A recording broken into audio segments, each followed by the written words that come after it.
یو سړي د رسول الله مبارک نه تپوس وکړو چې زما سره رشته دار دي، خپلوان مې دي، زه ورسره صله رحمي کوم، تعلق ورسره ساتم، هغوی ما سره صله رحمي نه کوي، قطع تعلق یې راسره کوي. زه ورسره ښه کوم، ښېګړې ورسره کوم، نیکۍ ورسره کوم، احسانات ورسره کوم، هغوی راسره بد کوي کوم، صبر کوم، د خبرې جواب نه ورکوم او هغوی ما باندې جهالت کوي.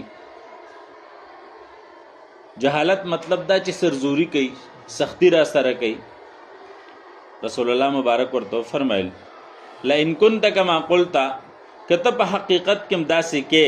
لکه دا څنګه چې دی وویل، گویا چې ته د دوی په مخ باندې خاورې ورچې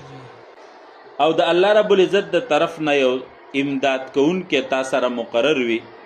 یعنې د الله د طرف نه یو فرشته ستا مدد کوي تر څو پورې چې ته په دې طریقه باندې د هغوی سره چلیږي.